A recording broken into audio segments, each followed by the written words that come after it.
नमस्कार दोस्तों, उम्मीद है आप लोग सब अच्छे होंगे।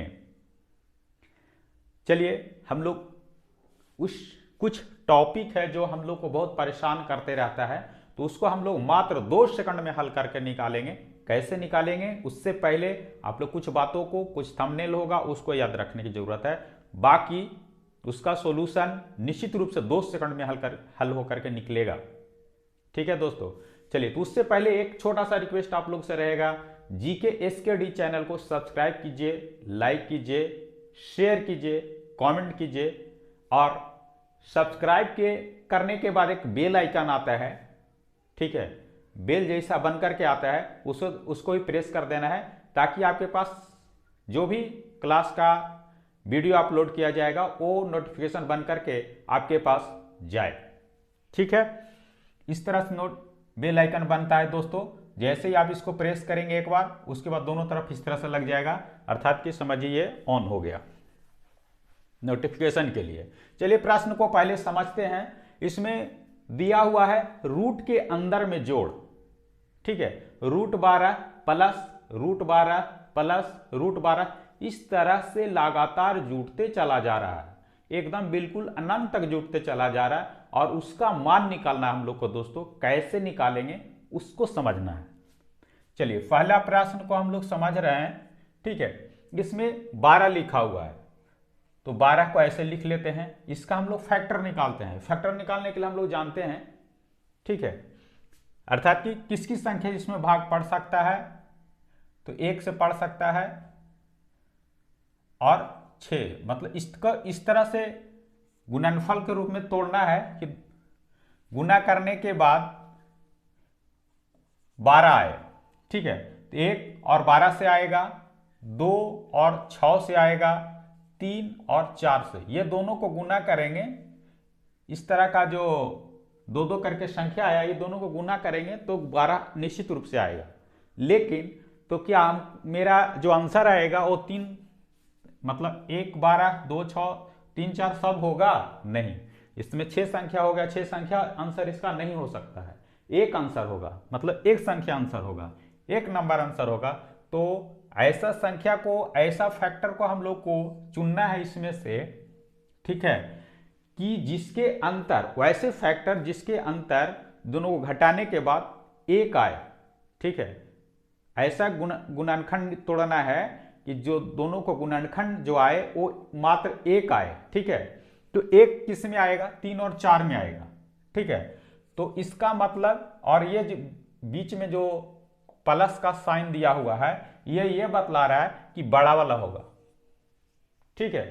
दो चीज को हमको याद रखना है, ऐसा फैक्टर करना है संख्या को कि दोनों के अंतर 1 आए और दोनों को जो लगातार जोड़ हो रहा है या घटाव हो रहा है उसको ध्यान में रखना है। अगर जोड़ हो रहा है तो बड़ी संख्या, घटाव हो रहा है तो छोटी संख्या।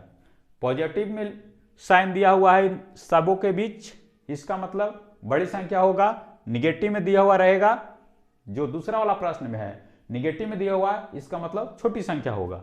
चलिए तो इसका आंसर हो जाएगा हमको 4। चलिए, हमको उम्मीद है कि इस तरह का प्रश्न को आपको समझ में आ गया होगा। नहीं आया फिर भी कोई बात नहीं। चलिए दूसरा वाला प्रश्न को देखेंगे। तो इसमें आंसर कौन हो गया? बी, ठीक है दोस्त, बी। चलिए सेकंड वाले को देखते हैं। इसमें 6 है, क्या है? माइनस में। इसको इस तरह से लिख लेते हैं ताकि समझने में आसान हो हम लोग को। इसका फैक्टर निकालेंगे।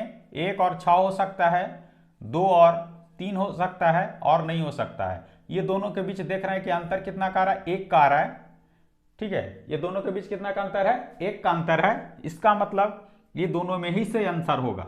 अब देखना क्या है हम लोग को कि ये माइनस का साइन लिखा हुआ है, घटाव का चिन्ह है, इसका मतलब छोटा वाला होगा, अर्थात कि 2 होगा। 2 आंसर हो गया। चलिए 3 वाले प्रश्न को समझते हैं। इसमें 42 दिया हुआ है। 42 का फैक्टर तोड़ते हैं तो हमको आएगा 1 42, 2 21, 3 14, 4 से तो नहीं घटेगा, और 6 7, ठीक है। 6 7 आ गया, 6 7। अब इसके बीच किसका चिन्ह है, इसका 2 ए में आंसर था, ए आंसर हो गया, इसका बी आंसर हो गया। अब इसमें दोनों हो जाएगा, दोनों के अंतर 1 है, 6 और 7 के बीच अंतर 1 आ रहा है, ठीक है। तो 1 आ रहा है, इसका मतलब ये दोनों के बीच से ही आंसर हमको निकाल लेना है, ठीक है। तो माइनस का चिन्ह दिया हुआ है, माइनस का चिन्ह दिया हुआ है, इसका मतलब छोटा वाला संख्या होगा 6। 6 कौन वाला ऑप्शन में दिया हुआ है, बी में, अर्थात कि बी आंसर होगा इसका, बी इसका आंसर हो गया, इसका ए आंसर हो गया, इसका भी बी आंसर हो गया। चलिए चौथा वाला प्रश्न को समझते हैं, इसमें ऑप्शन नहीं है। चलिए इस 5 वाले ऑप्शन को हम लोग यूज कर लेंगे, ठीक है। चलिए 5 वाले ऑप्शन से हम लोग हल कर लेंगे। चलिए 2 है, इसमें भी 2 है, यह 2 है, ये इंफिनिटिव है, और संख्या क्या है, पॉजिटिव है।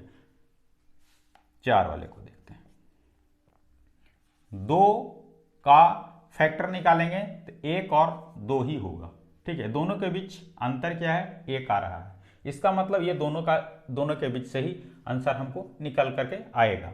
चलिए अब उसके देखते हैं कि पॉजिटिव में जोड़ माने जोड़ हो रहा है या घटा हो रहा है, मतलब प्लस कर रहे हैं या माइनस कर रहे हैं, ऐड कर रहे हैं, सब्ट्रैक्ट कर रहे हैं। तो ऐड कर रहे हैं, सबके बीच ऐड हो रहा है, इसका मतलब बड़ा वाला आंसर होगा 2, अर्थात कि इसका आंसर 2 हो।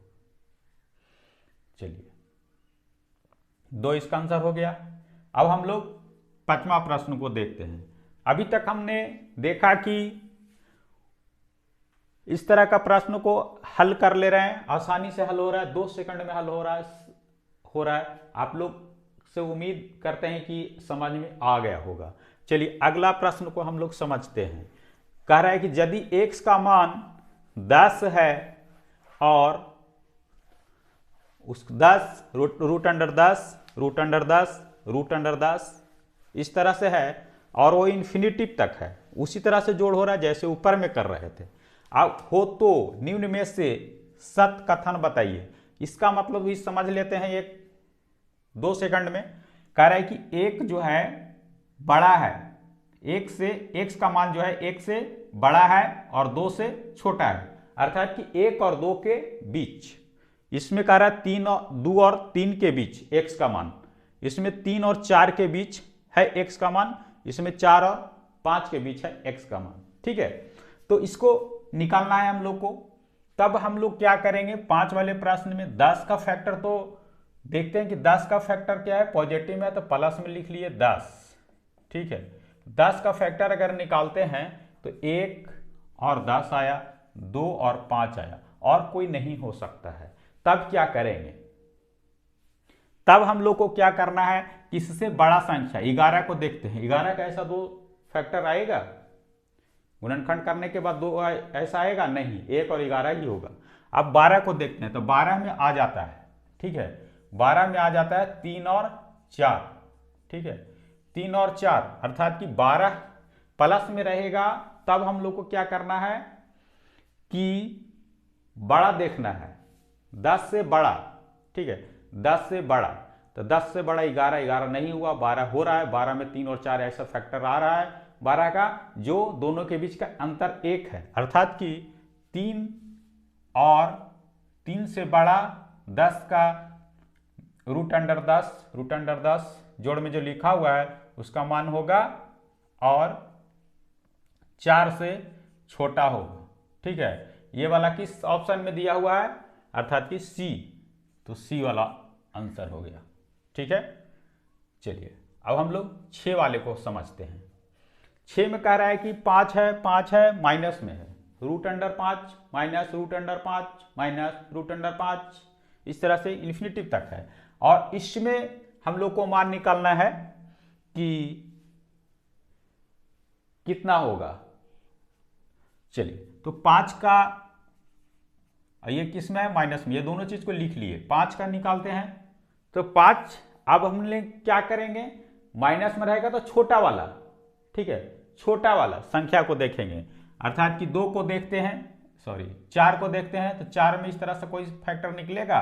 5 का फैक्टर नहीं हो सकता है जो दोनों के बीच 1 का अंतर हो, अर्थात कि इसका फैक्टर 1 और 5 होगा केवल, तो इसका अंतर कितना का आ रहा है, 4 का आ रहा है, इसलिए नहीं हो सकता है। फिर 4 को देखते हैं, 4 का फैक्टर 2 और 2 आएगा, इससे छोटी संख्या क्या है, 4 है, ठीक है। तो 4 का क्या आएगा, 2 और 2 आएगा, तो ये भी नहीं हो सकता है, ये भी नहीं हो सकता, ये भी नहीं हो सकता है, ठीक है। अब 3 को देखते हैं, 3 भी नहीं हो सकता है क्योंकि 1 और 3 के बीच का अंतर 2 आता है, तो 1 और 3 नहीं हो सकता है। फिर 1 और 2 हो सकता है, ठीक है, ये हो सकता है, ये नहीं हो सकता है, ठीक है। चलिए तो इसको देखते हैं, इसका मतलब 5 का जो मान आएगा 1 से बड़ा और 2 से छोटा, अर्थात कि ए वाला आंसर। समझ गए दोस्तों, 6 का आंसर ए वाला आ गया, ए आंसर हो गया। हम उम्मीद करते हैं कि इस तरह का प्रश्न आप लोगों को समझ में आ गया होगा। अगर नहीं आया तो एक और एग्जाम्पल अपने मन से लेकर के हम हल कर रहे हैं, जैसे √7 है प्लस √7 प्लस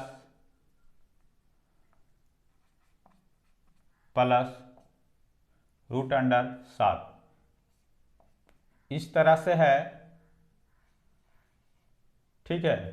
तो इस तरह से हम इसको हल निकालना है, कितना आएगा।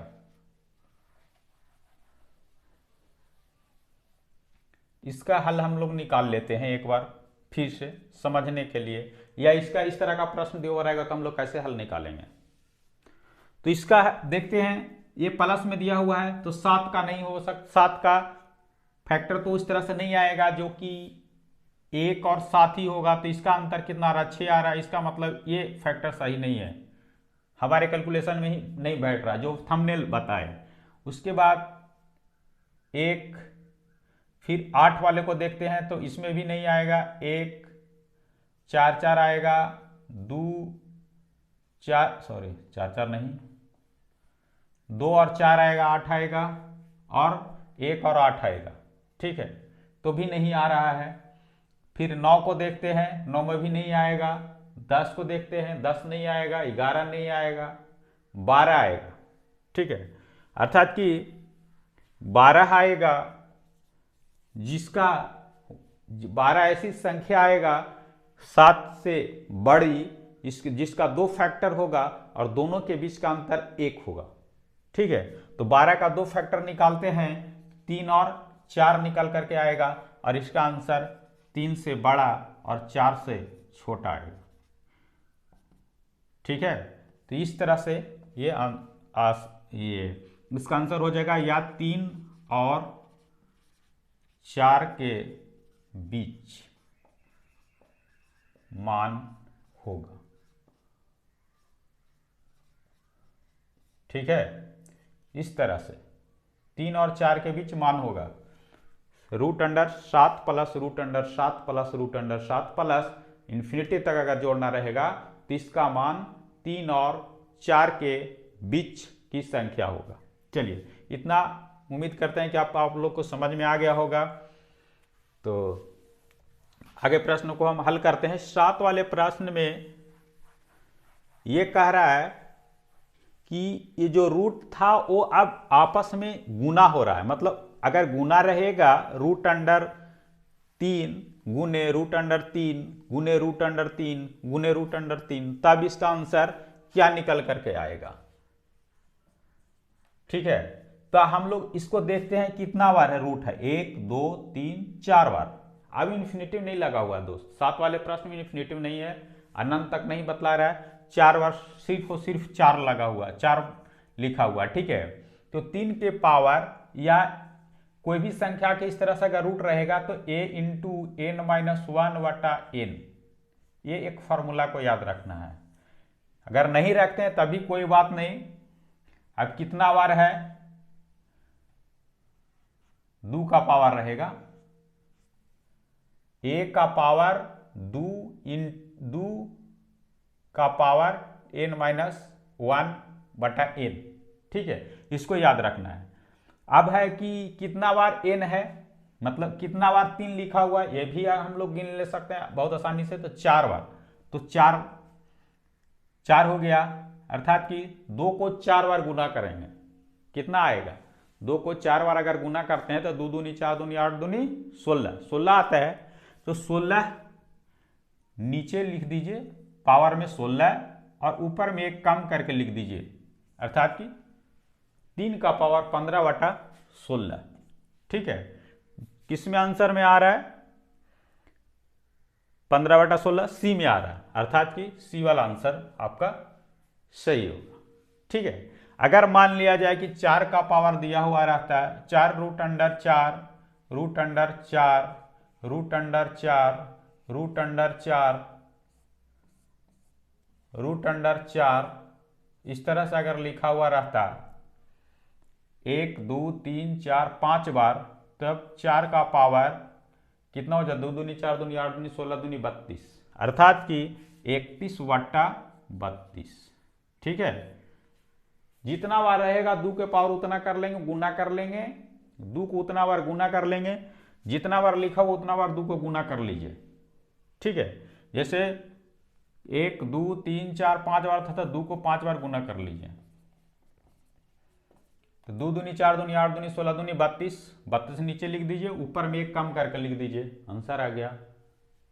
ठीक है, बहुत आसानी से आ जा रहा है। उम्मीद करते हैं कि अब इस तरह का प्रश्न आपको एग्जाम में मिलेगा तो आप लोग करके ही आइएगा, वो भी 2 सेकंड में। अब 8 वाले प्रश्न को देखते हैं। 8 वाला प्रश्न को देखते हैं। इसमें 8 में लिखा हुआ है √7 √7 √7 √7, तो 7 हो गया। 2 को कितना बार गुना करना है? 5 बार, तो 2 दूनी 4 दूनी 8 दूनी 16 दूनी 32, अर्थात कि 7 का पावर 32, 31/32, 32 1 कम कर दीजिए, ऊपर में लिख दीजिए हर के रूप में, सॉरी अंश के रूप में, और आपका आंसर हो जाएगा। ठीक है, अब चलिए 9 वाले प्रश्न को समझते हैं। तो 7 वाला का आंसर क्या हो गया? सी, इसका सी आंसर हो गया। ठीक है, चलिए 5 वाले प्रश्न को समझते हैं। 5 में इन्फिनिटिव लगा हुआ है, रूट के अंदर में संख्या है, वो दोनों के बीच गुना हो रहा है। ठीक है, अगली संख्या दूसरी संख्या में गुना हो रहा है, लेकिन अनंत तक किस तरह से गुना हो रहा है, तब उसका आंसर क्या आएगा वो हम लोग को लिखना है। इसमें कुछ नहीं करना है, सीधे सीधे जो संख्या लिखा हुआ है 5 लिखो तो 5, सिर्फ इसका आंसर 5 ही हो जाएगा। इसमें कोई कुछ नहीं सोचना है, अर्थात कि इसका आंसर बी हो जाएगा। ठीक है, इसका सी आंसर हो गया, इसका बी आंसर हो गया। और सेम इसी तरह से 10 वाले प्रश्न में भी उसी तरह का है। तो 2 2 2 रूट के अंदर में लिखा हुआ है और ये दोनों के बीच में गुणनफल है, और गुना वहां तक करना है जहां तक सोच भी नहीं सकते, अर्थात कि अनंत तक गुना करना है। ठीक है, तो अनंत तक गुना करना है, तो इसका में भी 10 वाले प्रश्न का भी 2 ही आंसर हो जाएगा। इसमें कुछ करने की जरूरत नहीं है, जो संख्या अंदर में लिखा हुआ देख लीजिए कि अनंत तक है, तो उसका वही आंसर होगा, अर्थात कि 2 ही होगा। अर्थात कि इसका आंसर 10 का 2 हो गया, ए वाले ऑप्शन में लिखा हुआ है 2। ठीक है, चलिए देखते रहिए GKSKD चैनल। थैंक यू दोस्तों।